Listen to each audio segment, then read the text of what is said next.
सिकंदर वह आदमी था जिसने अपनी पूरी जिंदगी झूठ, लालच और चालाकियों की ईंटों पर एक साम्राज्य खड़ा किया था। लेकिन अब वही साम्राज्य धीरे धीरे उसकी आंखों के सामने ढह रहा था। जिस कंपनी को वह अपना ताज समझता था, वह खुद उसके ही बनाए हुए जालों में फंसकर बिखरने लगी थी। एलिजाई की बढ़ती कामयाबी ने उसके अंदर की जलन को और भी भड़का दिया था। बाजार में हर तरफ उसकी ईमानदारी, उसके काम और उसके प्रोजेक्ट्स की चर्चा थी, और हमजा की साझेदारी ने उसे और भी ऊंचाइयों पर पहुंचा दिया था। वहीं दूसरी ओर सिकंदर जितने निवेशकों के सामने शेखियां बघारता फिरता था, वे अब एक एक कर उससे किनारा करने लगे। किसी ने रकम वापस ले ली, किसी ने समझौता तोड़ दिया और कुछ ने साफ कह दिया कि अब उन पर से भरोसा उठ चुका है।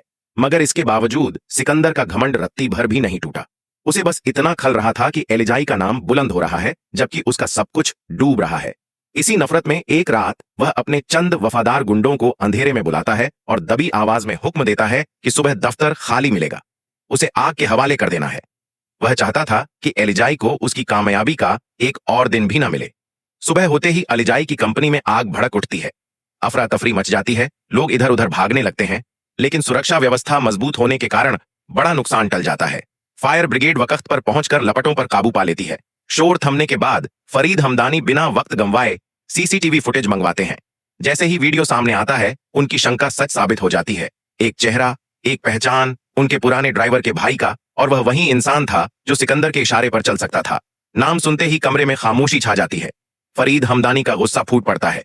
वह गरजते हुए कहते हैं कि अब बहुत हो चुका, इस बार सिकंदर खुद कानून के हवाले किया जाएगा। उसी शाम वह हमजा के साथ उसके घर पहुंचते हैं। सिकंदर हमेशा की तरह अकड़ में, जैसे कुछ हुआ ही ना हो। लेकिन आज हालात बदल चुके थे। पुलिस भीतर आती है और उसके हाथों में हथकड़ी डाल देती है। सिकंदर तड़पकर चिल्लाता है कि कोई उसे बर्बाद नहीं कर सकता, वह वापस लौटेगा। तभी धीरे धीरे एलिजाई उसके सामने आती है, आंखों में सालों का दर्द, आवाज में बुझा हुआ तूफान। वह कहती है, तुम पूछते थे ना कि मैं कौन हूं और तुमसे इतनी नफरत क्यों करती हूं। आज सुन लो, मैं अनुषा की बहन हूं, वही अनुषा जिसे तुम्हारी बेरहमी और धोखे ने खत्म कर दिया था। सिकंदर की रंगत उड़ जाती है, उसकी टांगें जैसे जवाब दे देती हैं। वह कहता है, ये सब झूठ है। लेकिन एलिजाई की आंखों में जो आंसू थे, वे किसी झूठ की नहीं, सच्चाई की गवाही थे। पुलिस उसे ले जाती है और पहली बार वह आदमी जो खुद को अजेय समझता था, अंदर से टूटता हुआ महसूस करता है। मगर अभी घर में राहत आ भी नहीं पाती कि एक और तूफान उतर आता है। एफबीआर की गाड़ियां बंगले के सामने आकर रुकती हैं।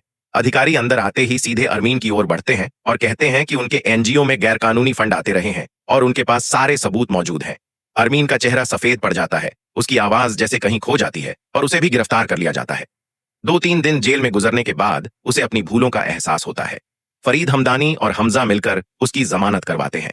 घर लौटते ही वह बेहद धीमी चाल से, पछतावे से भरी आंखों के साथ एलिजाई के पास आती है और टूटे हुए लहजे में कहती है, बेटी मुझे माफ कर दो, मैं सच को समझ ही नहीं पाई।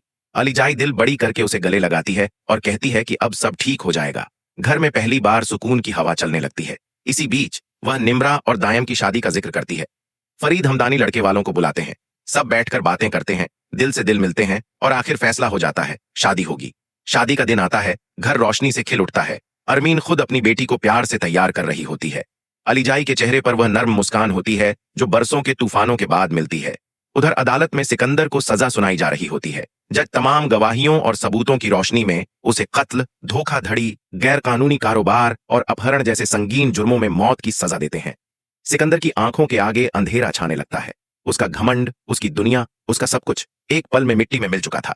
जेल में उससे मिलने आई अरीशा उसे तिरस्कार से देखती है और कहती है, मैंने कहा था ना, एक दिन तुम गिरोगे, और आज वही दिन है।